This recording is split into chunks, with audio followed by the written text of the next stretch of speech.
Hello dear students, मेरा नाम doctor Tushar Mathur है and I'll be your faculty for the preventive and social medicine. 2-3 minute लगेंगे, कम से कम 100 cross होंगे। ठीक है। गुड इवनिंग बोलेंगे।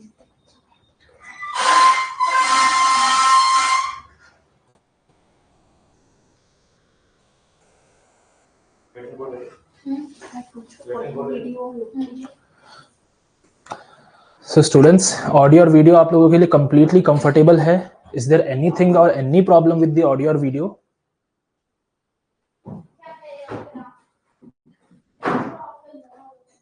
If there is any problem, you guys can comment in the comment section और आप लोग update कर सकते हैं यहाँ पे लिख के. And soon we'll start the class when the rest of the students will join.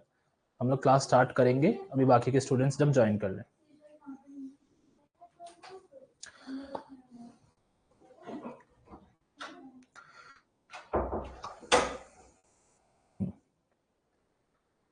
So, good evening everyone. मेरा नाम doctor Tushar Mathur and I'll be your faculty for the preventive and social medicine, also known as community medicine. मैं आप लोगों को preventive और social medicine PSM या community medicine पढ़ाऊंगा. देखिए इस क्लास में मेरा मेन गोल रहेगा आपके साथ क्वेश्चन डिस्कशन करना, क्योंकि क्वेश्चन सॉल्व करना इज आवर मेन प्रायोरिटी. हम लोग पढ़ लेते हैं, वी नो द थ्योरीज, हम लोग थ्योरीज को एडजस्ट भी कर लेते हैं, but our main priority remains on the question solving skills. भाई आप मगअप कर रहे हो, you are grasping the information, but जब वो इन्फॉर्मेशन आप यूज ही नहीं कर रहे एक प्रॉपर वे में, आपको पता ही नहीं कि उसको जिस एग्जामिनेशन रूम में आप बैठे हो उसको यूज कैसे करना है, तो it is of no use. Although मैं ये नहीं कह रहा knowledge is of no use, but we should know how to apply the knowledge. हमें पता होना चाहिए कि नॉलेज को अप्लाई कैसे करना है एग्जामिनेशन रूम में. So we'll start by solving the questions. Our first question is,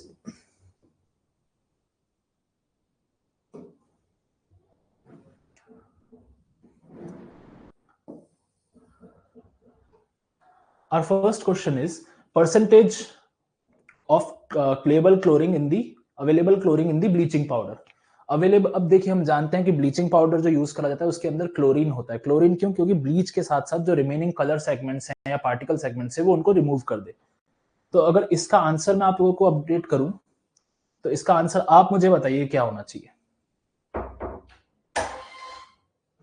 so the answer for this question is B, that is 33% of the chlorine is available. उससे ज्यादा अगर क्लोरीन की मात्रा होती है तो ब्लीचिंग पाउडर जो है वो हमारे जो भी एलिमेंट के ऊपर या जिस भी सब्सटेंस के ऊपर यूज किया जा रहा है उसको डैमेज कर सकता है, उसके अंदर के पर पार्टिकल्स को इरेडिकेट कर सकता है. If I move to the next question, the next question is,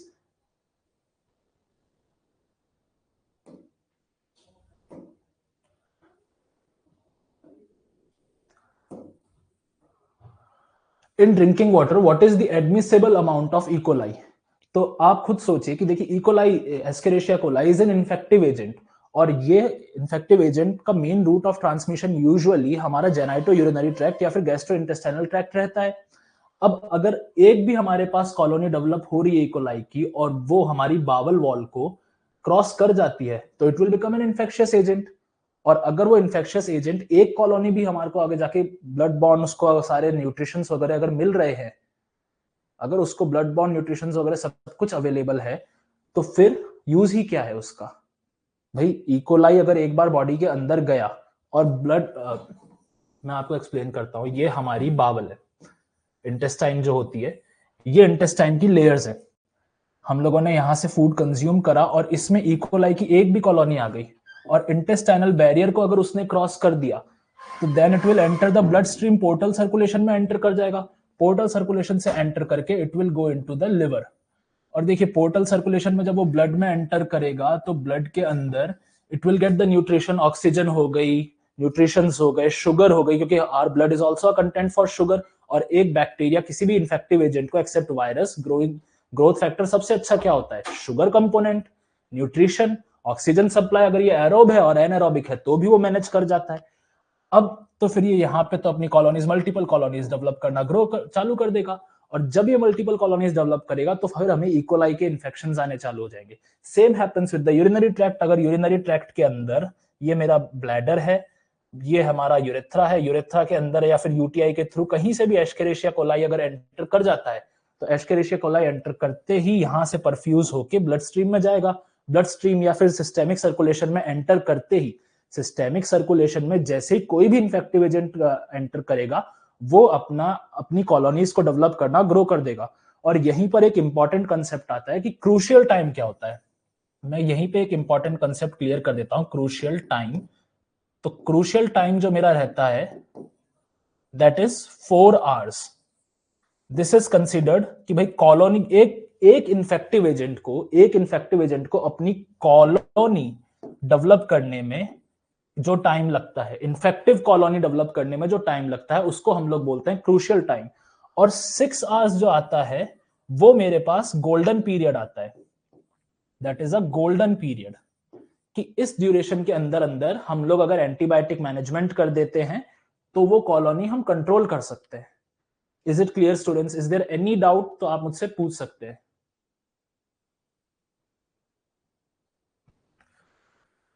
ठीक है, moving on to the next question. जब हम नेक्स्ट क्वेश्चन पे मूव करते हैं तो minimum air space available for each worker per Indian factories. अब पीएसएम में ये मिनिमम एयर स्पेस रखा गया था कि एक वर्कर के लिए मिनिमम एयर स्पेस कितना अवेलेबल होना चाहिए। तो आप सोचे कि एयर स्पेस की रिक्वायरमेंट क्या है? एयर स्पेस की रिक्वायरमेंट क्या है? एयर स्पेस की रिक्वायरमेंट है कि भाई there should be proper inhalation and exhalation of gases, और जो गैसेस एक्सहेल हो रही हैं बॉडी से, भले ही वो नाइट्रोजनस गैस हो या फिर वो फ्लैटस के फॉर्म में हो या फिर वो एक्सहेल्ड एयर हो हमारे माउथ से, वो अक्यूमुलेट नहीं होनी चाहिए क्योंकि फिर वो टॉक्सिसिटी कॉज करती है। तो यहाँ पे जो हमारे को पीएसएम में आंसर मिलता है दैट आंसर इज 300। अब यहाँ पे in this question focus this word, हमेशा ध्यान रखिए कि भाई आप जब क्वेश्चन सॉल्व कर रहे हैं तो एक बार उसको ध्यान से रीड करें, क्योंकि कई बार यहां पे अगर मिनिमम ना लिख के, अगर ये मिनिमम ना लिख के वो अपर रेफरेंस लिमिट पूछ ले, अपर रेफरेंस लिमिट अगर पूछ ली तो अपर रेफरेंस लिमिट में आप फिर क्या आंसर करेंगे? अपर रेफरेंस लिमिट तो जाती है 3000 सेंटीमीटर क्यूब पर फिट, और यहां पे 300 है। तो हमसे पूछी क्या गई थी? हमसे पूछी गई थी यहां पे मिनिमम वैल्यू, हमसे यहां पे मिनिमम वैल्यू पूछी गई थी। तो हमारा आंसर बनता है यहां पे 300 सेंटीमीटर पर फिट। अब इस वैल्यू को डिसाइड कैसे गया मैं आपको ये एक्सप्लेन करता हूं। तो देखिए इस वैल्यू को डिसाइड इससे ऐसे करा गया कि देखिए एक बार हम लोग जब इनहेलेशन करते हैं तो वी इनहेल ऑक्सीजन, और जब हम एक्सहेल करते हैं तो what we exhale carbon dioxide plus some combination of oxygen is also there, that is remnant oxygen, but वो अभी हमारा कंसेप्ट है नहीं। जब हम कार्बन डाइऑक्साइड एक्सहेल कर रहे हैं और बहुत ज्यादा क्राउडी एनवायरनमेंट है, इसको ऐसे समझिए कि देखिए एक कमरा है, कमरे के अंदर बहुत सारे लोग हैं, वो ऑक्सीजन इनहेल कर रहे हैं तो ऑक्सीजन तो कंज्यूम होती जा रही है, उसका अमाउंट शॉर्ट होता जा रहा है, पर एक्सहेल क्या कर रहे हैं? एक्सहेल कर रहे हैं कार्बन डाइऑक्साइड। और जब वो लोग कार्बन डाइऑक्साइड CO2 को एक्सहेल कर रहे हैं तो एटमॉस्फेयर के अंदर partial pressure PCO2 of carbon dioxide increase हो रहा है। और जब partial pressure of carbon dioxide increase हो रहा है तो अगली साइकिल जो आएगी रेस्पिरेशन की, नेक्स्ट साइकिल जो आएगी रेस्पिरेशन की, उसके अंदर जब नेक्स्ट टाइम वो रेस्पायर करेंगे तो उन्हीं के अंदर जो रूम की गैसेस हैं, टॉक्सिक गैसेस हैं, बट मेजरली कार्बन डाइऑक्साइड है, और भी जो टॉक्सिक गैसेस हैं वो जाएंगी लंग्स के अंदर। और लंग्स के अंदर अगर वो जाएंगी तो partial pressure of oxygen lungs के अंदर PO2 जो है वो डिक्रीज हो जाएगा और PCO2 इंक्रीज होने लग जाएगा। अब आप मुझे यहां पर बताइए अपने लॉजिक से सोच के कि जब भी हमारी बॉडी में PCO2 इंक्रीज होता है तो कौन सी कंडीशन अचीव होती है? 5 seconds for the answer guys. आप खुद सोचिए, जब PCO2 इंक्रीज होगा रेस्पिरेटरी सर्कुलेशन में तो उस सिचुएशन को हम मेडिकल टर्मिनोलॉजी में क्या कहते हैं? 3, 2, 1, and the answer is this situation is known as respiratory acidosis. This situation is known as respiratory acidosis. नहीं मुकेश, नहीं, bradycardia is not that situation. Bradycardia is not that situation. Bradycardia का मतलब होता है decreased heart rate. Yes, Ratan, the right answer is respiratory acidosis. Okay, so ये value 300 centimetre पर fit decide करी गई और मिनिमम वैल्यू इसको रखा गया 300 सेंटीमीटर से 3000 सेंटीमीटर तक। Is it clear guys till here? Any doubt? Okay, यहीं पे मैं साथ के साथ एक कंसेप्ट और क्लियर कर देता हूं कि इस सिचुएशन को जब CO2 का लेवल बढ़ा तो रेस्पिरेटरी एसिडोसिस ही क्यों बोला गया? भाई सवाल तो ये था ना कि सर एसिड प्रोडक्शन कैसे हुआ, एसिड कहां से आया, या एसिड के लिए तो H+ आयन की बात करते हैं ना सर हम लोग, पर आप तो CO2 में बता रहे हो acidosis.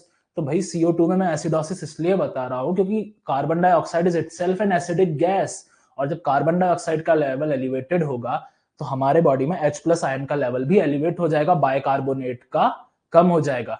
Yes Khushboo, it is right answer that CO2 is acidic in nature.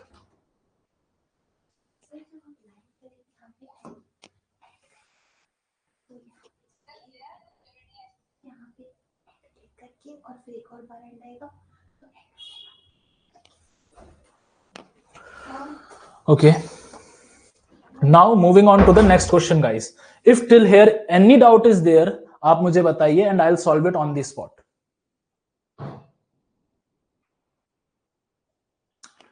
Okay. जी डॉक्टर वृंदा, H+ आयन की जो एफिनिटी है वो इंक्रीज हो जाएगी और हमारे ब्लड में H+ आयन अच्छी मात्रा में अवेलेबल हो जाएगा क्योंकि CO2 जो है वो HCO3- को बाइंड कर लेगी। चलिए इस कंसेप्ट को यहीं पे एक बार क्लियर कर लेते हैं। देखिए H+, अगर मैं H+ की बात कर रहा हूं तो H+ is proton and indicates the acidic nature, और जब मैं बेसिक नेचर की बात करता हूं तो HCO3- आता है, this indicates the alkaline nature. अब आगे जब आप लोग मेडिसिन के लेक्चर्स लेंगे और इंटरनल मेडिसिन में जब आप पढ़ेंगे तो आपको वहां पता चलेगा कि आप रेस्पिरेटरी एसिडोसिस को कैसे करते हैं, but that is a different task guys, वो हम लोगों का टास्क है नहीं। अभी we have to focus on PSN, तो we should stick to that only. Moving on to our next question, smallpox was eradicated in which year? तो आप खुद मुझे देख के बताइए कि smallpox was eradicated in which year?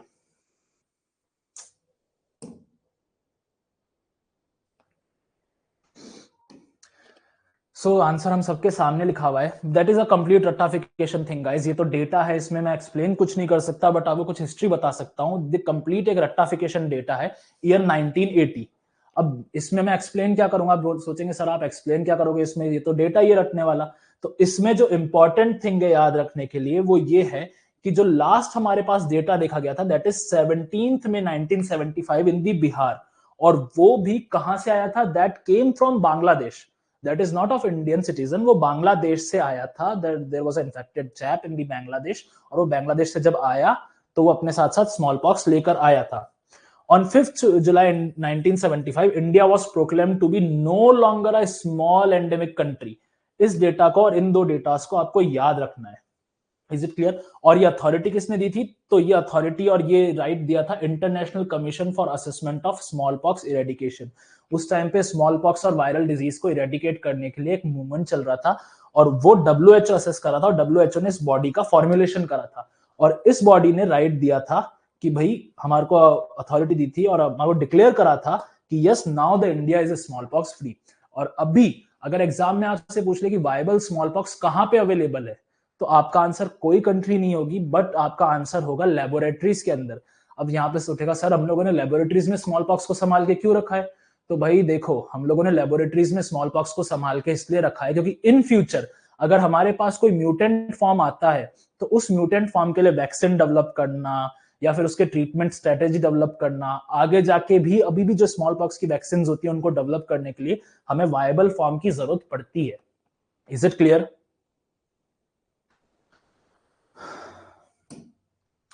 Moving on to the next question. Our next question is commonest cause of neonatal mortality in India. अब आप खुद सोच के बताइए commonest cause of neonatal mortality in India क्या होगा? Focus here guys, this is the question.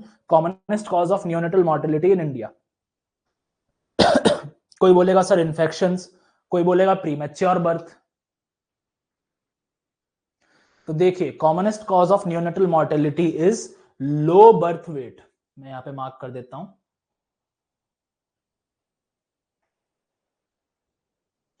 तो the commonest cause of neonatal mortality is low birth weight.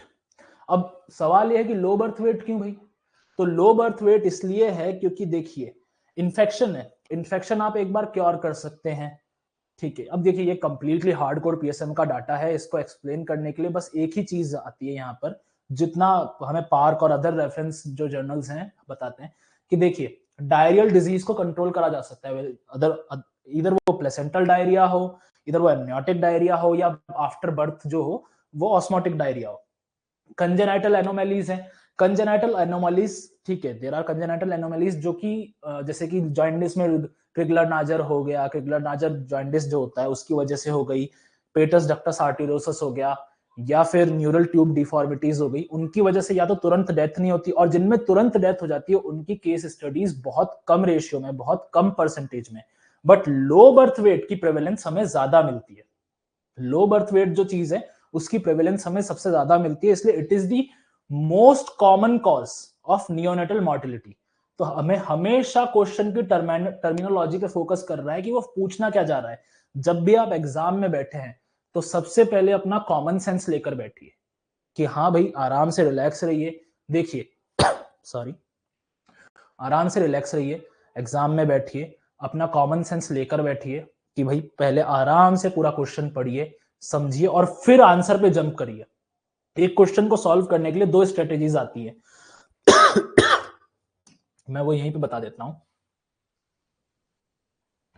एक क्वेश्चन सॉल्विंग में मैं आपको दो स्ट्रेटेजीज सिखा रहा हूं। एक तो होगी डायरेक्ट और एक होगी इरेडिकेटिव। इरेडिकेटिव और एलिमिनेटिंग। अब डायरेक्ट में जैसे अभी हम लोगों ने ऊपर वाला क्वेश्चन करा कि भाई इसमें हमारे पास कोई, इसमें हम क्या लॉजिक लगा सकते हैं, क्या एलिमिनेट करेंगे? सीधा सीधा जवाब है मेरे पास, सीधा सीधा जवाब क्या है मेरे पास? सीधा सीधा जवाब है कि भाई 1980 के अंदर, ईयर 1980 के अंदर सबसे पहले स्मॉल पॉक्स वायरस पूरी तरीके से इरेडिकेट हो चुका था और हम लोगों को डब्ल्यूएचओ ने डिक्लेयर कर दिया था small pox free country. Sorry, 1975 में केस था, ये लर्निंग डाटा है। तो ये तो मेरी अप्रोच हो गई डायरेक्ट कि भाई सीधा जवाब आया, पता था तो कर दिया, नहीं पता था तो वो स्किप ही होगा जवाब। बट अगर मैं इनडायरेक्ट की बात करूंगा तो इनडायरेक्ट में क्या होता है कि हमें यहां पे कॉज को एलिमिनेट करना पड़ रहा है। भाई ऑल्दो आपको याद तो करना ही पड़ेगा, पढ़ना तो पड़ेगा ही, बट यहां पर हम कॉज को एलिमिनेट कर रहे हैं, कहीं अपने लॉजिक्स भी खर्च कर रहे हैं कि यार कंजेनाइटल एनोमलीज तो कम होती हैं, डायरिया को कंट्रोल करा जा सकता है, बर्थ इंजरीज जो है उनको भी मैनेज करा जा सकता है। तो बचता क्या है? लो बर्थ वेट, और लो बर्थ वेट की वजह से होता क्या है? एक तो डिक्रीज मेटाबॉलिक रेट एंड डीजेनेसिस या फिर डिसजेनेसिस ऑफ ऑर्गन्स। जब ऑर्गन्स पूरी तरह से डेवलप ही नहीं होंगे बच्चे के तो वर्क कैसे करेंगे? बेटा वर्ल्ड वाइड डायरिया है तो हम लोग उसको वेस्टर्न वर्ल्ड में देखते हैं। अगर हम लोग इंडियन सिनेरियोस की बात करें और हमें इंडियन सिनेरियोस पे ही वर्क करना है तो इंडियन सिनेरियोस पे बात करते हैं तो वो लो बर्थ वेट होता है। लो बर्थ वेट क्यों होता है इंडियन सिनेरियोस में? क्योंकि India is still a developing country, India अभी भी डेवलपिंग कंट्री है और अभी भी सोशियो इकोनॉमिक स्टेटस कई जगहों पर कम है। इसी वजह से सोशियो इकोनॉमिक स्टेटस कम होने की वजह से बच्चे का लो बर्थ वेट आता है। Is it clear?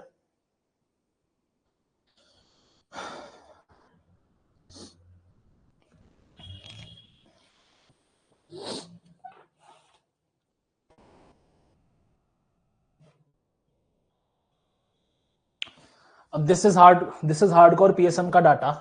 Hardcore PSM का डाटा क्यों है ये देखिए, अब इस क्वेश्चन में भी कुछ बताने जैसा है नहीं, दिस इज कंप्लीटली रटाफिकेशन का डाटा। रटाफिकेशन का डाटा क्यों है भाई? Why this is completely ratification का डाटा?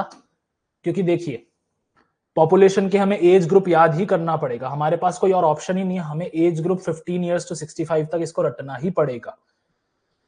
मूविंग ऑन, अगला सवाल जो मेरे पास आता है वो है which of the following is the least common complication of measles? Which of the following is the least common complication of measles, और अब ये आप लोग मुझे सोच के बताओ, विच of the following is the least common complication of measles. Again question पे फोकस करिए कि वो पूछना क्या चाहता है, मोस्ट कॉमन, लीस्ट कॉमन। तो 5 सेकेंड्स टू गो, आप मुझे बताइए कि which of the following among them is the least common complication of measles? Exactly. The correct answer is subacute sclerosing panencephalitis. देखो यार, measles is an infective disease, तो directly हमारे cerebral या CNS system को इन्वॉल्व नहीं करा जाएगा। नहीं बेटा, it is not B. Pneumonia is not the least common. It is among the complication. Otitis media is also present, but CNS जहां आ जाता है, CNS which means BBB, that is blood brain barrier को ultimately cross कर लिया गया है, blood brain barrier जो है वो ब्रीच हो चुका है, तो that is a very late complication of this situation.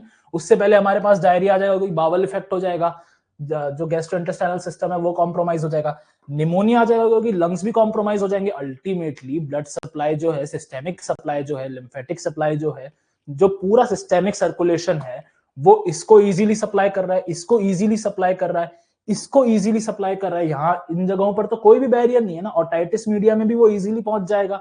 क्यों? क्योंकि भाई देखिए, यहाँ पे कोई बैरियर तो है नहीं कि भाई एक बैरियर हो जो इन्फेक्शियस एजेंट को रोके, उसके बाद फिर वो इन्फेक्शियस एजेंट उसको इफेक्ट करे जब बैरियर डैमेज हो जाए। तो यहाँ पे तो डायरेक्ट इफेक्ट होता है।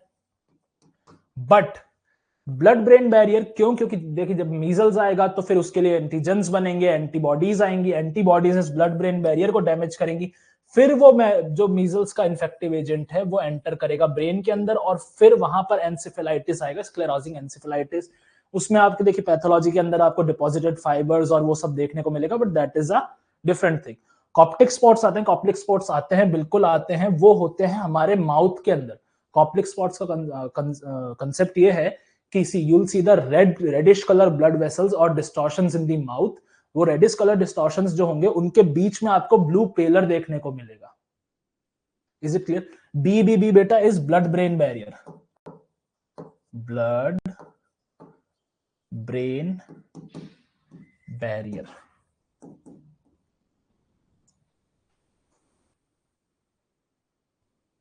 हाँ, हमारी माउथ की जिंजीवा पर आ गए, गम्स पर आ गए। So moving on to the next question.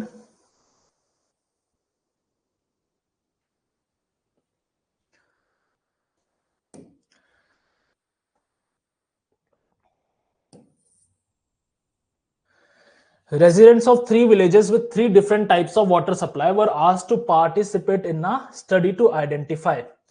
3 villages हैं। अब यहाँ पे आप देखिए, कहीं कभी भी ऐसा बड़ा सवाल देख के हमें घबराना नहीं है। जब भी कोई बड़ा सवाल आता है तो हमारे पास, चलिए वो स्ट्रेटेजी में बाद में बताता हूं, पर अभी पहले इस क्वेश्चन को फोकस करते हैं। 3 विलेजेस हैं, 3 डिफरेंट वाटर सप्लाई हैं, और उनको एक कोलेरा की स्टडी के लिए कंसिडर करा गया है। कोलेरा की स्टडी हम करते क्यों हैं? कोलेरा की स्टडी हम लोग इसलिए करते हैं कि भाई कहीं भी एंडेमिक फैला हुआ है या नियर बाय एरिया में एंडेमिक फैला हुआ है, तो हम पता कर सके कि आसपास इसकी सीवियरिटी कहां तक जा सकती है, और यहां पर है तो यहां पर क्यों आ रहा है। देखिए, और या फिर इस पिछले टाइम में कोलेरा की वजह से डेथ हुई है, तो कोलेरा की वजह से डेथ भी हो चुकी है पास्ट में। तो 3 अलग अलग विलेजेस के लिए हम प्रिवेंटिव मेजर्स, हम पढ़ क्या रहे हैं, प्रिवेंटिव एंड सोशल मेडिसिन, तो वहां की हम लोग वाटर सप्लाई को चेक कर रहे हैं, वहां के विलेज में हम लोग स्टडी कर रहे हैं। ठीक है, अब इसको जब स्टडी करेंगे तो हमारे को यहाँ पे देखिए 3 की टर्म्स मिले, 3 विलेजेस, 3 डिफरेंट वाटर सप्लाईज हो गई। कोलेरा की वजह से पास्ट में डेथ हो चुकी है, कोलेरा को आइडेंटिफाई करने के लिए देख रहे हैं। अब यहां पर पूछा गया है the proportion of residents in each village were carriers was computed and compared, and this study is और यहां पे लिख सकता था इज नोन एज, किस स्टडी को क्या कहते हैं? तो आपका जवाब बताइए क्या होगा?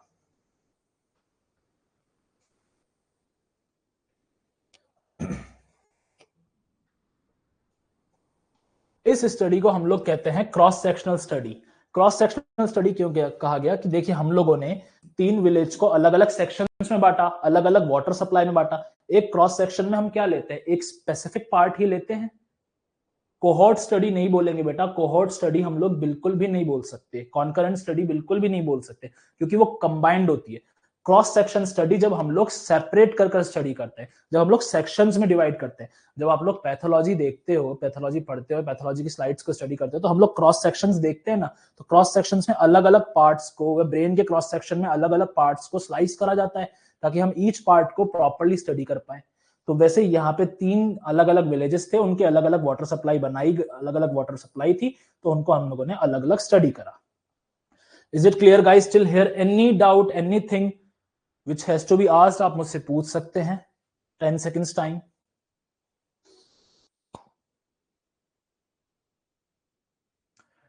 5 4 3 2 1। क्या बात है यार, किसी को भी डाउट नहीं है, शाबाश।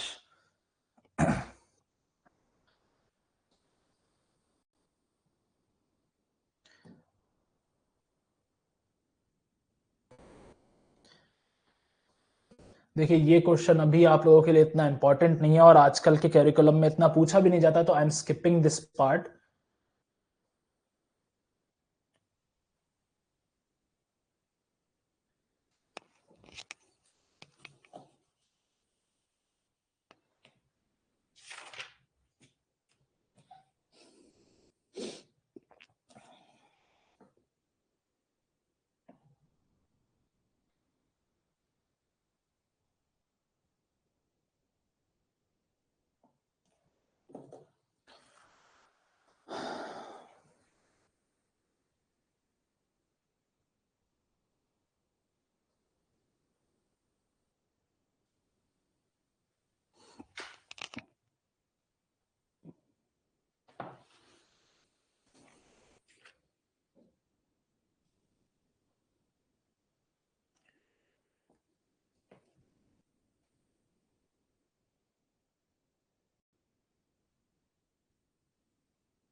So students, our next question is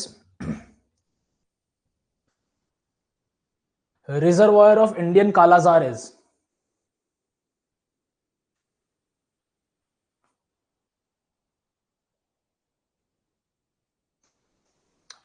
Reservoir of Indian Kalazar is, so the answer is completely, ये कहना ये PSM का आंसर है सीधा सीधा मैन। अब ये नॉन जोनोटिक इन्फेक्शन है, मतलब एनिमल से स्प्रेड नहीं होता है, एनिमल्स का इन्वॉल्वमेंट नहीं है, और कालाजार देखिए आजकल तो इरेडिकेट भी हो चुका है। बट अगर आपसे पूछा जाता है कि भाई reservoir of Indian kala azar is, then it is a man. Complete answer is man, सीधा ऑप्शन ए इज मैन। और यूजुअली अगर आपसे स्टेट भी पूछा जाए तो it is West Bengal and Bihar. Next question which we have is,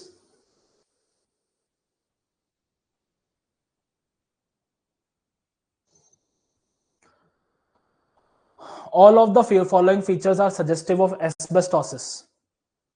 Asbestosis है क्या बेसिकली, आप बताइए। Who can answer what is asbestosis? बेटा Leishmania donovani is an infective agent. Kala azar में ये प्राइमरीली भी हो सकता है, सेकेंडरीली भी हो सकता है, but for the sake of time हम लोग अगर पीएसएम की बात करते हैं तो we have to only focus on the reservoirs, या फिर एपिडेमियोलॉजी, उसकी स्प्रेडिंग, उसका कल्चर, ये कल्चर और उसकी जो पैथोलॉजिकल साइड है, that is completely hardcore pathology का part which you don't have to involve even. Okay, so okay, asbestosis is a respiratory distress disease है, respiratory disease है, don't say respiratory disease. Okay, occupational है, बिल्कुल सही। Okay, तो asbestosis basically होता क्या है, ऑक्यूपेशनल डिजीज जिसकी वजह से लंग्स का रिस्ट्रिक्शन हो जाता है। लंग्स का रिस्ट्रिक्शन और ऑब्स्ट्रक्शन कंबाइंड फॉर्म में आता है, और जब ये कंबाइंड फॉर्म में आता है तो it takes time to develop. तो ये सारे सही है। The disease progress even after the removal of contact, जब कोई इंसान या कोई भी वर्कर है फैक्ट्री में काम कर रहा है, उसके बाद उसको कंप्लीट डस्ट एक्सपोजर था, लगातार dust exposure, cotton exposure, fibres exposure, sugarcane exposure, तो चलो शुगर केन एक्सपोजर तो इसमें इन्वॉल्व नहीं करते हैं, बट इन सब का कॉटन का या फिर इनके पॉलन एक्सपोजर होता रहा, और उसके बाद बाय द टाइम ग्रेजुअली उसके लंग्स में डिपोजिशन होता गया। तो जब वो वहां से जॉब छोड़ भी देगा, जब हॉस्पिटल में एडमिट हो गया, डॉक्टर साहब मैं तो है ना, मेरे तो अब सांस लेने में भी दिक्कत होती है, ऑक्सीजन सैचुरेशन भी कम आ रहा है, हॉस्पिटल में वो एडमिट भी हो जाएगा, तो क्या एडमिट होते उसकी जैसे उसने जॉब छोड़ी ठीक हो जाएगी? नहीं, प्रोग्रेस डिजीज तो प्रोग्रेस करेगी जब कॉन्टैक्ट का रिमूव, भाई उसने फैक्ट्री से तो जॉब छोड़ दी, बट जो पहले लंग्स में डिपोजिशन हो चुका है उसका क्या कर सकते हैं? प्लूरल मीजोथेलियोमा करवा सकता है, बिल्कुल करवा सकता है plural मीजोथेलियोमा।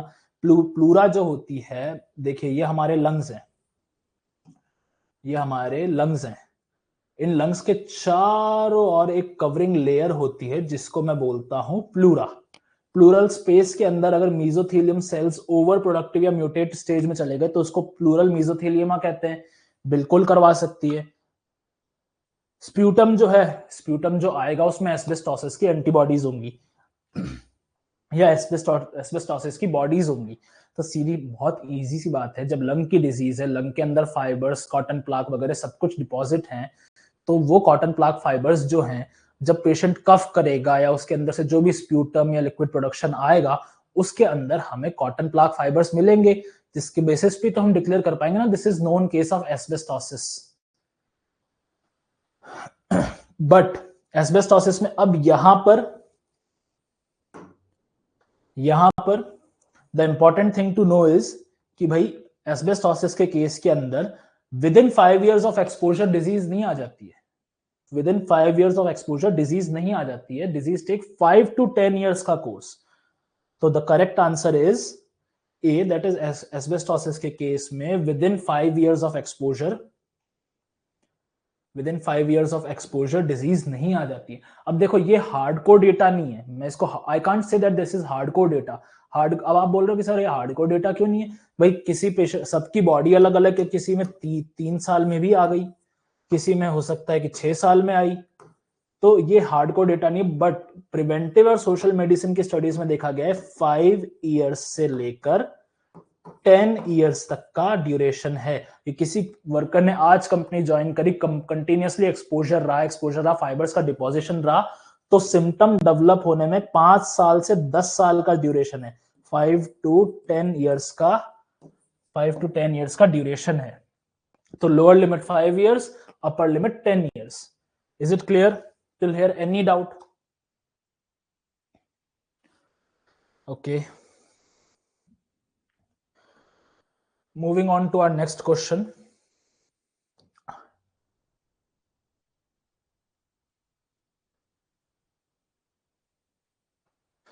Brucellosis can be transmitted by all of the following except देखिए ब्रूसेलोसिस जो इन्फेक्शन है, उस इन्फेक्शन का जो ट्रांसमिशन है, infected placenta, infected fetus easily हो सकता है। किसी जानवर को पहले डिजीज थी, उसके इन्फेक्ट जब हम डिलीवरी करा रहे थे या कोई वेटनरी डॉक्टर थे वो डिलीवरी करा रहे थे और प्रॉपर हाइजीन वगैरह मेंटेन नहीं हुआ, तो जब हाइजीन मेंटेन नहीं हुआ या प्रॉपर स्टेराइल कंडीशन मेंटेन नहीं हुई, तो स्टेराइल कंडीशन मेंटेन ना होने की वजह से डॉक्टर ने इन्फेक्टेड प्लेसेंटा, इन्फेक्टेड फीटस को टच करा और फिर उसी से अपनी बॉडी को टच कर लिया, तो उसके बाद ब्रूसेलोसिस इजीली इन्फेक्टेड प्लेसेंटा और मैं यहां पे लिख देता हूं इन्फेक्टेड फीटस से इजीली आ सकता है। Injection of raw vegetables from the infected farm, injection of raw vegetables from the infected farm, हमेशा ध्यान रखिए कि देखिए इन इंडियन सेटअप के अंदर होता क्या है कि भाई ये तो मेरा खेत है, खेत के पास में मैंने तबेला भी बना रखा है, तबेले के पास में मैंने बकरियां भी पाल रखी है, उधर मेरा पीछे पोल्ट्री फार्म हाउस भी है, ठीक है। अब क्या होता है, ये कैटल इंडस्ट्री के अंदर बहुत सारी डिजीजेस होती है और वो डिजीजेस में जो इन्फेक्टिव एजेंट है, भले ही वो वायरल हो, बैक्टीरियल हो, वो वहां से ट्रांसमिट होकर फील्ड्स में भी आते हैं। बट नेचुरल सी बात है, जब वो वहां से फील्ड में आते हैं तो वो वहां से फील्ड में जब आते हैं तो वो वहां पे जो ग्रोइंग वेजिटेबल क्रॉप्स वगैरह जो भी हैं उनके ऊपर डिपॉजिट हो जाते हैं और इम्प्रॉपरली वॉश्ड वेजिटेबल्स या फिर इन्फेक्टेड वेजिटेबल्स खाने से डायरेक्टली हमें ये सब इन्फेक्शन बॉडी के अंदर आ सकते हैं। इसका एक और क्लासिकल एग्जांपल दूं मैं आपको, तो it is Creutzfeldt Jakob disease, ये एक एक्स्ट्रा एज इंफॉर्मेशन है guys, it is completely extra edge information. अगर सोचा आपको यहाँ पे बता देना चाहिए एग्जाम में आ जाए, तो Creutzfeldt Jakob disease is also an example of this situation. Creutzfeldt Jakob disease में होता है मैड काउ डिजीज है या फिर मैड कैटल डिजीज है। अब हम लोगों ने, नॉट अस, किसी भी एक पेशेंट ने इन्फेक्टेड मीट कंज्यूम कर लिया, या फिर इन्फेक्टेड मीट की वजह से या इन्फेक्टेड काउ की वजह से आसपास जो कैबेज के अंदर पत्ता गोभी जो होती है, बंद गोभी जो होती है, बंद गोभी के अंदर वो एजेंट आ गया, उसको प्रॉपर्ली वॉश नहीं करा, और वॉश करने के बाद भी अगर वो इन्फेक्टेड थी, तो जब वो प्रॉपर्ली इन्फेक्टेड थी और उसको कंज्यूम कर लिया, तो वो जो इन्फेक्टिव एजेंट है वो ह्यूमन बॉडी के अंदर गया। अब वो उसके लिए सेंटर है डेवलपमेंट का, वहां पे वो डेवलपमेंट करके न्यूरोलॉजिकल डिसऑर्डर कॉज करवा देगा। Till here any doubts, anything which has to be asked, आप अभी पूछ सकते हैं। ओके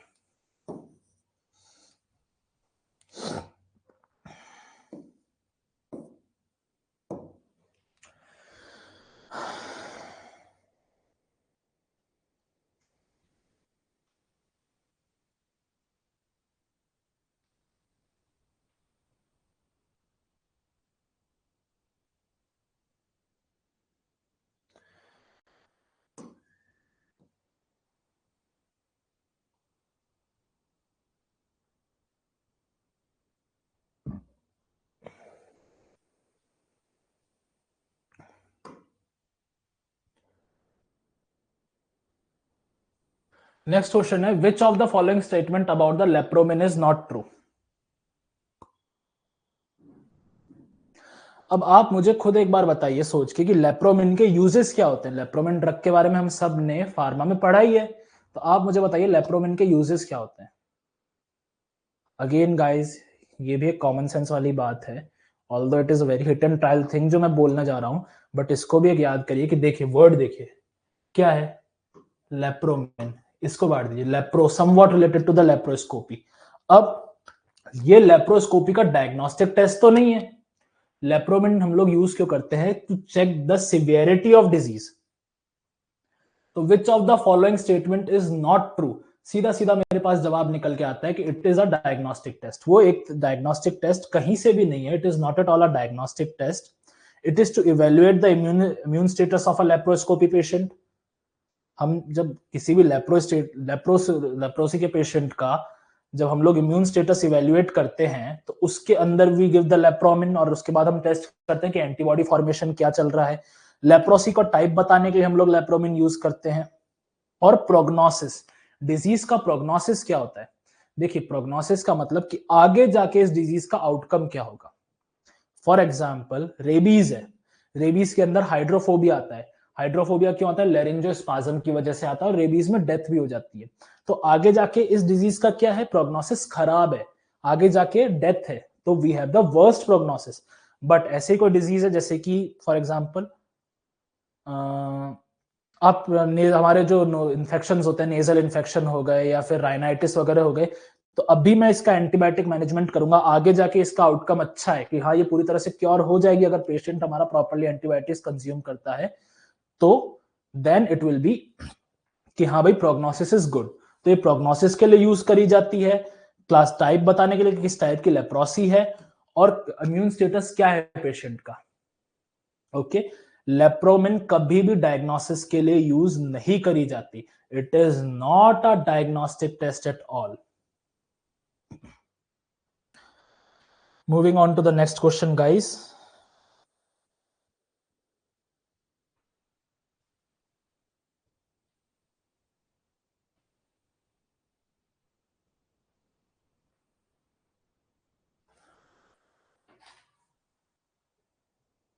बेटा बुक में जो भी हो, देयर आर समटाइम्स एरर्स, और पता नहीं हम लोगों ने कहां से रेफरेंस लिए, but for us the reference book is के पार्क। के पार्क हमारी रेफरेंस बुक है, और स्टडीज भी जो है, जर्नल्स भी जो है वो यही कहते हैं। चलिए ठीक है, एक बार इसको प्रिवेंटिव और सोशल मेडिसिन या कम्युनिटी मेडिसिन के कंसेप्ट से हटा भी दीजिए। तो लेप्रोमिन का आप लोग अगर फार्मा में पढ़ेंगे, या फिर लेप्रोमिन के बारे में आप मेडिसिन में पढ़ेंगे, हैरिसन में पढ़ेंगे, तो हैरिसन में क्लियरली लिखा हुआ है कि lepromin is never a diagnostic test, it is never for the diagnosis of leprosy. उसके लिए तो हम एंटीबॉडी प्रोफाइल कर लेते हैं, बट लेप्रोमिन हम क्यों यूज करते हैं? लेप्रोमिन हम चेक करते हैं कि भाई ठीक है लेप्रोसी आ गई, तो लेप्रोसी में इम्यून स्टेटस क्या है पेशेंट का, किस टाइप की लेप्रोसी आई है, वो सेंट्रल है या पेरिफेरल है, और उसके बाद भी आगे जाके प्रोग्नोसिस क्या होने वाला है कि ये डेवलपमेंट कैसा हुआ, सेंट्रल है तो वर्स्ट सिनेरियो में जाएगी, नहीं है तो किस सिनेरियो में, पेरिफेरल है तो कहां तक रहेगी। Is it clear? आप देखिए किसी बुक में कोई आंसर दिया हुआ है तो I can't tell about that book, but जो जर्नल्स और हमें स्पेसिफिक इंफॉर्मेशन मिलती है which is right, we have to focus on that. Exam में वो ये तो नहीं आपसे बोलेगा कि भाई you I am preferring this book और I am preferring this book, तो मैं कौन सी यूज करूं। So here the concept is clear. Moving on to our next question, the usefulness, again the concept is focus on the question। Question को बहुत ध्यान से पढ़िए। आप अगर क्वेश्चन को ध्यान से पढ़ते हैं तो आपने 50% क्वेश्चन को वहीं पे सॉल्व कर दिया। ऑलवेज रिमेंबर, आप अगर क्वेश्चन को ध्यान से पढ़ेंगे तो आपने 50% क्वेश्चन को वहीं पे सॉल्व कर दिया है। दो ट्रिक्स मैंने आपको बताई हैं, एक तो डायरेक्ट और एक इरेडिकेटिव या एलिमिनेटिव। डायरेक्ट में आपका भाई हार्डकोर पीएसएम का डाटा या हार्डकोर डेटा है कि यार ये तो मेरे को रटा होना चाहिए तभी जवाब आएगा। अब अगर वो डाटा आपके पास है तो आप आंसर कर दीजिए, नहीं तो फिर उसमें आप छोड़िए कि भाई नेगेटिव मार्किंग आएगी, नेगेटिव मार्किंग नहीं है पेपर के अंदर तो आप उसको टिक कर दीजिए कि हाँ भाई।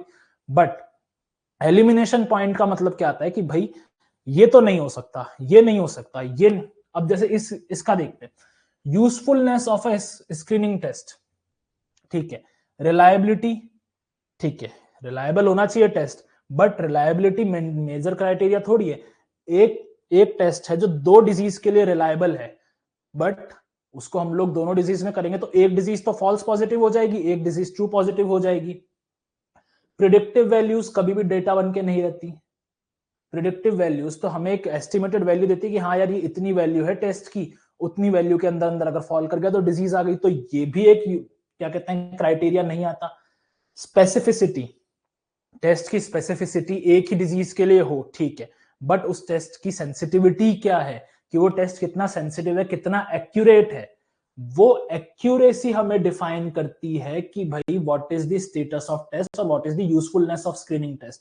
स्क्रीनिंग टेस्ट हम करते क्यों है? ताकि हमें ये पता चले कि डिजीज इज देयर और इज अबाउट टू कम और not. Is it clear?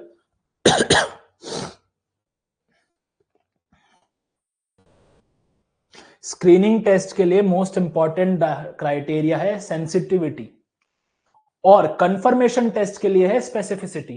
Confirmation test मतलब कि भाई हमें डाउट हो रहा है कि भाई ये पेशेंट कोविड-19 का है, तो हम लोग उसका आरटी-पीसीआर करवाएंगे, वो होगा कंफर्मेटरी टेस्ट। तो उस वो स्पेसिफिक होना चाहिए कि मतलब ये एक टेस्ट है, इसी के लिए स्पेसिफिक है। ऑल्दो आरटी-पीसीआर स्पेसिफिक नहीं है, बट ये टेस्ट इसके लिए स्पेसिफिक है, ठीक है। सेंसिटिविटी कि भाई स्क्रीनिंग करेंगे हम लोग कि भाई इस पूरी पॉपुलेशन के अंदर या इतने लोगों के अंदर जब हम स्क्रीन कर रहे हैं तो जो हम लोग टेस्ट कर रहे हैं वो पर्टिकुलर डिजीज के लिए सेंसिटिव होना चाहिए। Is it clear? Till here any doubts to be asked?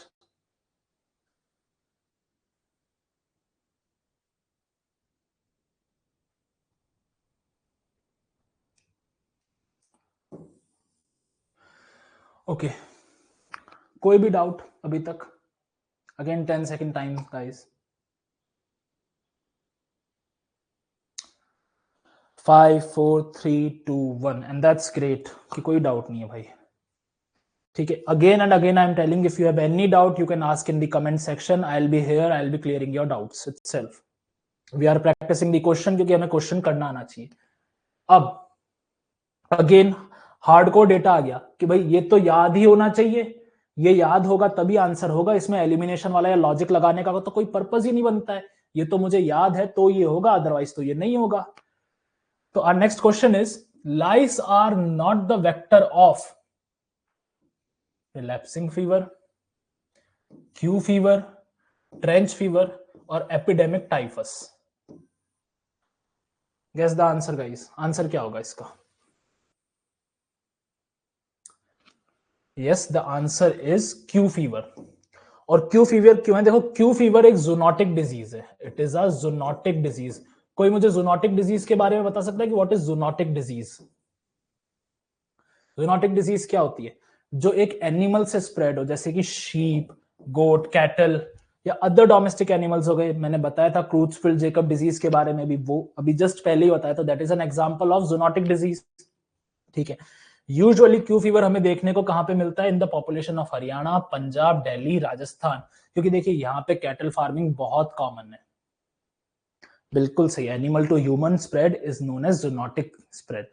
अब हरियाणा, पंजाब, दिल्ली, राजस्थान, यहाँ पे cattle farming is one of the common thing. Delhi तो फिर भी देखिए it's not that important, but you have to keep in mind Haryana, Punjab, Rajasthan.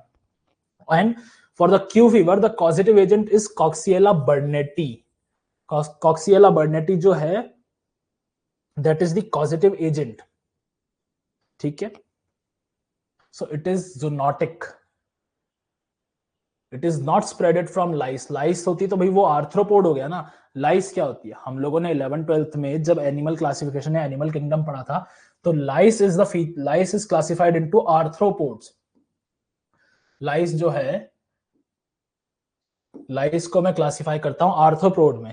Rickettsial जो है दैट इज आर्थ्रोपोडिक, बट लाइस को मैं क्लासिफाई करता हूं आर्थ्रोपोड्स में, और आर्थ्रोपोड्स में जब बात करता हूं तो फिर एनालाइस आ जाता है। बट ये तो जूनोटिक हो गया क्यू फीवर, तो क्यू फीवर जो है वो तो एनिमल से स्प्रेड हो रहा है, तो then it is a classical example कि Q fever is the zoonotic, और ये आपका आंसर होता है। इज इट क्लियर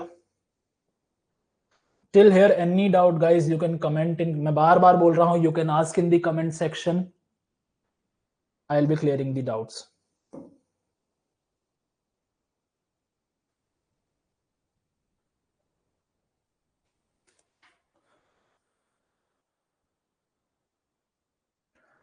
बेटा प्लेग और रेबीज, देखिए प्लेग और रेबीज भी मैं जूनोटिक बोल सकता हूँ क्योंकि वो वर्टिब्रेट ग्रुप से आते हैं।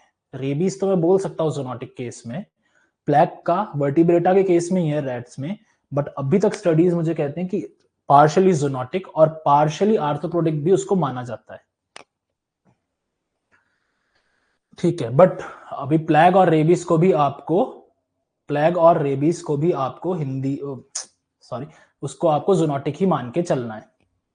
Okay. Our next question is, for the field diagnosis of trachoma, WHO recommends that follicular and intense trachoma inflammation should be assessed in। देखिए अब सवाल क्या कह रहा है कि ट्रैकोमा को डायग्नोस करना है, ट्रैकोमा को डायग्नोस करना है, ट्रैकोमा को डायग्नोस करना है। ठीक है बेटा, अब हिंदी में चलते हैं। देखिए मैं आई will be going in Hindi and English combine, मैं हिंदी और इंग्लिश कंबाइन में चलता हूं, बट ठीक है, आई will be more bend towards the Hindi, मैं हिंदी की तरफ थोड़ा ज्यादा चलता हूं, कोई दिक्कत नहीं है। अब देखिए डायग्नोसिस ऑफ ट्रैकोमा करना है, सवाल मुझसे यह पूछ रहा है कि अगर आपको ट्रैकोमा को डायग्नोस करना है तो डब्ल्यूएचओ के अनुसार या डब्ल्यूएचओ की गाइडलाइंस के हिसाब से आपको ट्रैकोमा के फॉलिक्यूल्स या फिर फॉलिकल्स जो होते हैं डेवलपिंग फॉलिकल्स, या फिर डेवलप बैक्टीरिया जो है जो इन्फ्लामेशन कॉज कर रहे हैं, डेवलप एजेंट जो है, वो आपको किसके अंदर सबसे ज्यादा एसेस करने चाहिए, तो या किसके अंदर सबसे ज्यादा पाए जाने चाहिए, तो आपका जवाब क्या होगा?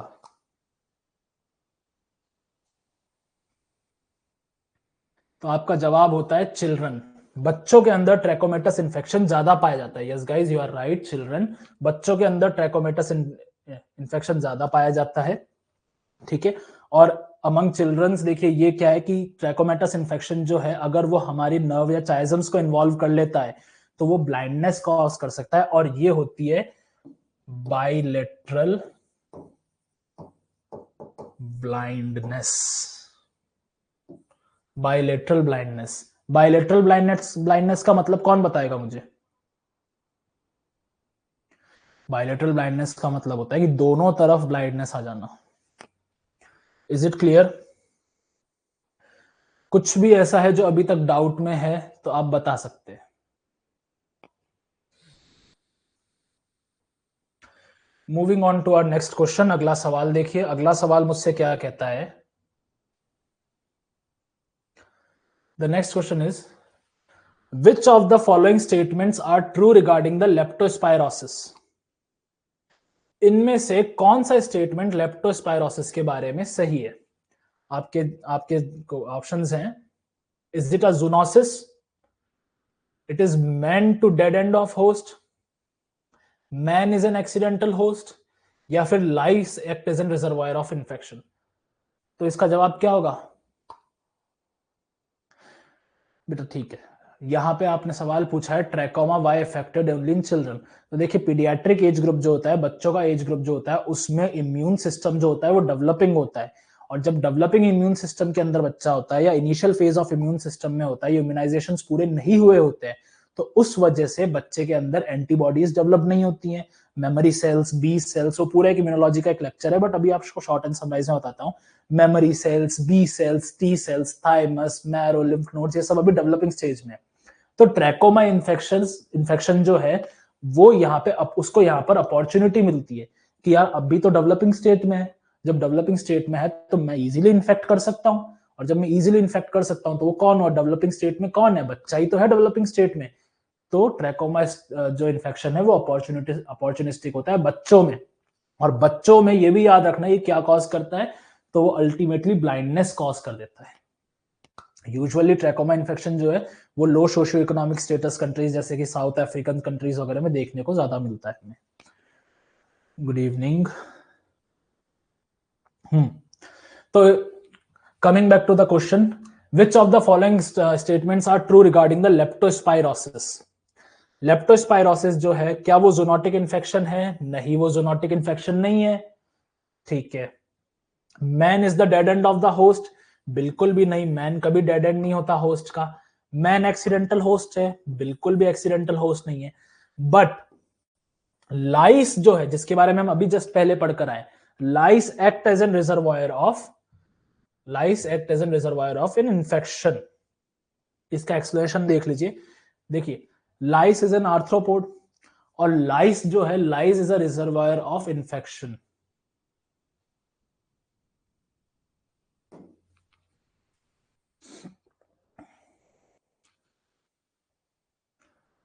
लाइस is the reservoir of infection. Leptospira जो है, लेप्टोस्पायरा, जब कोई भी जो लाइस है, कोई लाइस होती क्या है, देखिए जो अब जानवर है उनके ऊपर टिक्स आ जाते हैं। जी हाँ बेटा, एक्सेप्ट ही पूछा है, आप दोबारा एक बार क्वेश्चन को रीड करिए। Which of the following statements are true regarding the leptospirosis? तो यहां पे हमारे से पूछा गया कि लेप्टोस्पायरोसिस में कौन कौन से जो है वो स्टेटमेंट सही हैं, तो वो ये 3 स्टेटमेंट सही हैं, बट ये स्टेटमेंट जो है वो गलत है, क्योंकि अभी जस्ट मैंने बताया कि lice is not a reservoir, but यहां पे लिखा हुआ है lice act as a reservoir of infection.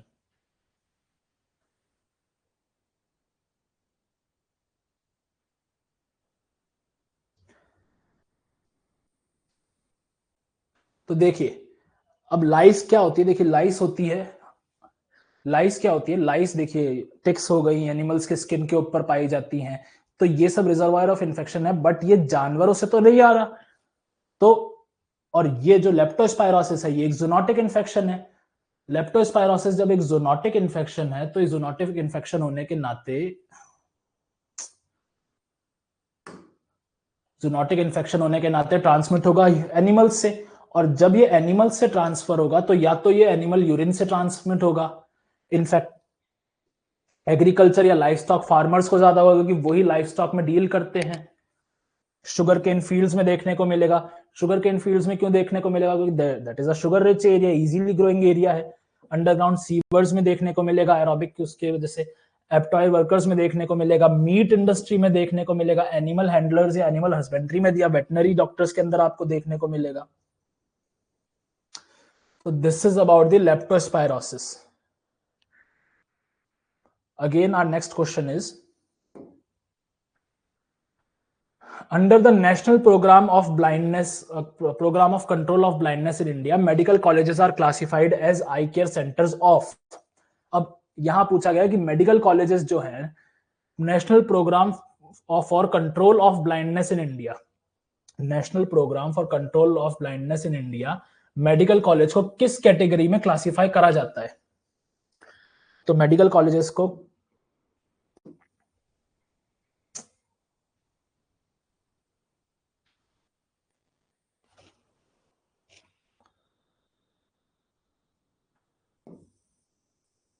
Medical college को किस कैटेगरी में क्लासिफाई करा जाता है? तो यूजुअली स्टूडेंट्स यहाँ पे क्या करके आते हैं कि वो प्राइमरी लेवल आंसर कर आते हैं, but medical colleges are not of primary level, they are of tertiary level. Again ये हार्डकोर पैथो पीएसएम का डाटा है, आपको इसका रेफरेंस के पार्क में पढ़ने को इजीली मिल जाएगा।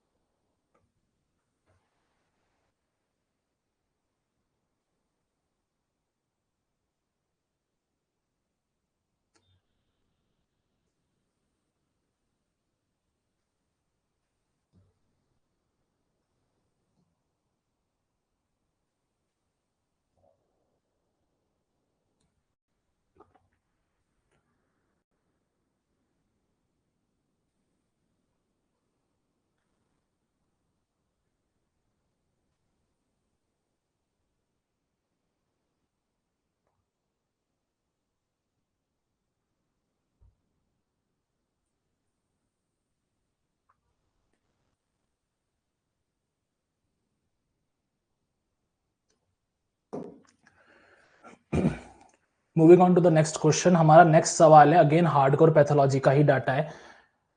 Taking the definition of blindness as visual acuity less than 3/60। अगले ने सवाल के अंदर ही जवाब दे दिया, सवाल के अंदर ही एक तरह से हमें जवाब भी दे दिया कि 3/60 है, तो हम लोग उसको डिफाइन करते हैं विजुअल एक्यूसिटी के एसवीटी या फिर ब्लाइंडनेस की तरफ जाता हुआ पेशेंट की तरफ। तो the number of blind patients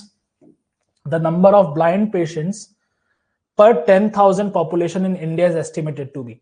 hardcore pathology का डाटा है, आपको इसको रट के ही जाना पड़ेगा। तो what will be the answer for this? What is the answer for this? आप मुझे खुद सोच के बताइए। 5 सेकेंड गाइस।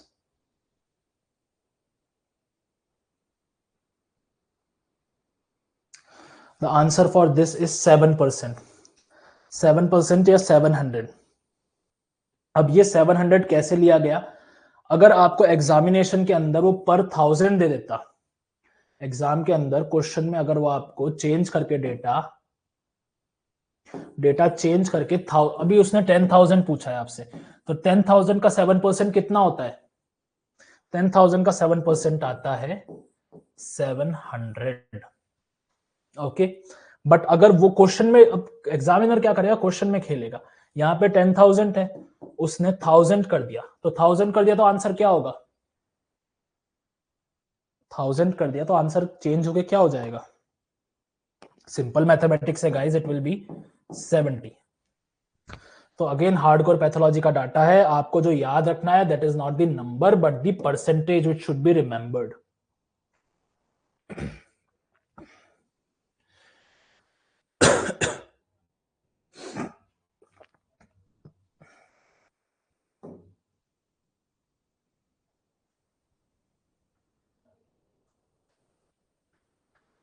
नेक्स्ट सवाल, if the prevalence is very low as compare to the incidence of disease, it implies as what? मतलब disease इतनी ज्यादा नहीं होती है, डिजीज बहुत कम होती है, बट होती तो है, तो ये क्या इंडिकेट करता है? तो आपके पास ऑप्शंस हैं, बहुत कम हो रही है डिजीज के चांसेस बहुत कम है, बट ये क्या इंडिकेट करता है? देखिए देखिए जो जिस डिजीज का प्रेवलेंस कम है और जिसके इंसिडेंट्स हैं, तो यूजुअली जो ऐसी डिजीजेस जो होती हैं वो हमें, जब हम लोग एक ग्रुप स्टडी करते हैं इन्फेक्शियस डिजीज की, नॉन इन्फेक्शियस डिजीज की, तो वो नॉन फेटल डिजीज में तो नहीं आती, ठीक है, या नॉन फेटल डिजीज तो वो नहीं कहलाती। Calculation of prevalence and incidence is wrong, तो ये तो बिल्कुल ही एलिमिनेट ही हो गया ये answer. Nothing can be said they are independent, ये भी एलिमिनेट हो गया ऑप्शन। ऑप्शन बनता है either the disease is very fatal और इजीली क्योरेबल। कि देखिए प्रेवलेंस डिजीज का बहुत कम होता है, प्रेवलेंस का मतलब है कि भाई होने के चांसेस जो है वो बहुत ज्यादा कम होते हैं, बट होती है, तो या तो अगर वो हो रही है तो वो जानलेवा है या फिर वो इजीली ठीक हो जाती है, इसलिए उसका प्रेवलेंस कम है। Exactly, that is the right answer, Mega God. That disease is very fatal or easily curable. Moving on to our next question. Our next question is,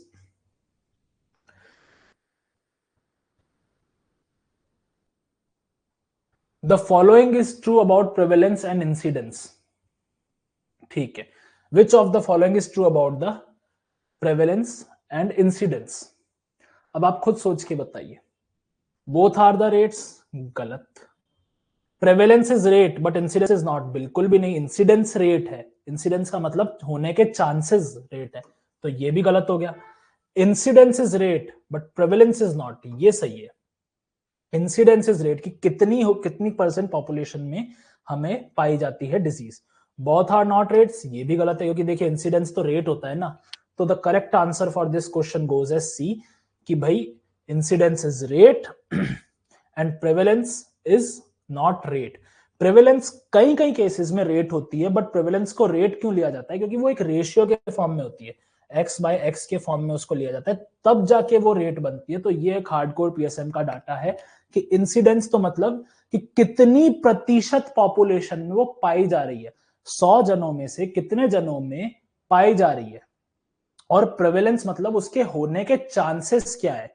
prevalence है रेशियो, और इंसिडेंस है, अब एक आप पॉपुलेशन लीजिए 100 जनों की, 100 जनों में से कितनों में वो पाई जा रही है, तो दैट इज इंसिडेंस। तो वो तो एक रेशियो है कि 100 में से इतनों में पाई गई।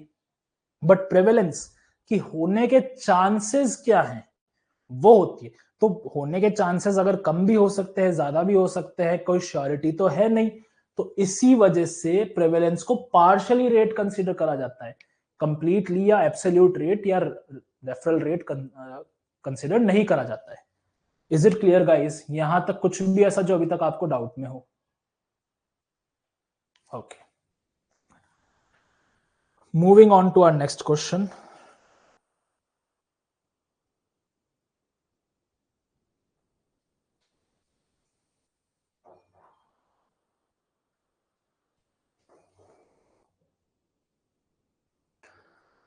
The next question to be considered is the rate adjusted to allow for the age distribution of population. हम किसी भी एक पॉपुलेशन के एज डिस्ट्रीब्यूशन के अंदर रेट कैसे कैलकुलेट करते हैं? तो हम लोग उस एज को या फिर उस रेट को कैलकुलेट करते हैं मॉर्टेलिटी रेट के बेसिस पे, कि एक पर्टिकुलर एज ग्रुप के अंदर, भले ही वो नियोनेटल एज ग्रुप हो, एडल्ट हो, प्री एडोलेसेंट हो, या फिर है ना सेनेसिंग एज हो, जैसे कि ओल्ड एज हो गई, तो उसके अंदर हम लोग जब मॉर्टेलिटी के कैलकुलेट करते हैं, तब जाके हमें उस एज स्टैंडर्डाइज रेशियो हमें पता चलता है। जैसे कि अगर मैं फीटल की बात करूं, तो फीटल के अंदर हमें फीटल डेथ्स देखने को मिलती हैं, एडोलसेंट डेथ्स की बात हो गई, या सीनेसिंग एज की बात हो गई, सीनेसिंग एज में डेथ्स की बात हो गई।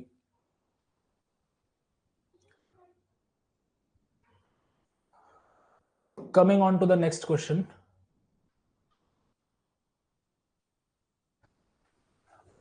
the mechanism by which cholera might be maintained during intervals between the peak cholera season is।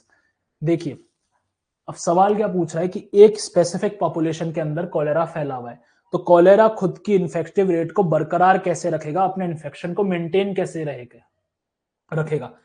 Career status in animals? नहीं।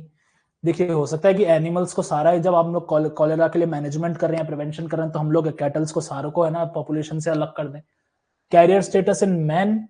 बिल्कुल भी नहीं। जिनके अंदर कॉलेरा है तो इनकी ब्लाइंडनेस आ सकती है, डैमेज हो सकता है, इन्फेक्शन आ सकता है, बट उनको हम लोग सेपरेट कर देंगे, तो कॉलेरा स्टेटस इन मैन भी नहीं होगा, एनवायरमेंटल रिजर्वायर भी नहीं होगा। तो कंटिन्यूअस ट्रांसमिशन जो है, continuous transmission remains, the answer is D, continuous transmission. Continuous transmission क्यों?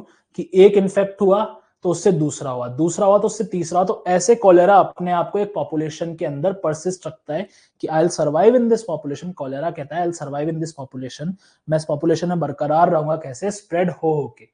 तो पीक आती है, पहले कॉलेरा का जब ग्राफ बनता है तो एक पीक आती है, फिर एक लेटेंट फेज आता है, फिर पीक आती है। जब भी आप पीएसएम में कॉलेरा का ग्राफ पढ़ेंगे तो आपको पहले एक पीक मिलेगी, फिर हल्का सा लेटेंट फेज आएगा, फिर एक पीक मिलेगी, पूरी तरह से आपको कोई बेस लाइन पे नहीं आता हुआ दिखेगा, फिर ये पीक आ जाएगी, फिर ऐसे पीक आएगी। तो our target is to control those peaks. अगर आपसे एग्जाम में एक सवाल घुमा के पूछ ले कि what is the target management in the cholera, तो आपको करना है to maintain the, to manage the peaks. यहां तक कोई doubt? Is there anything which is not clear और आप पूछना चाहते हैं तो आप be are free to ask.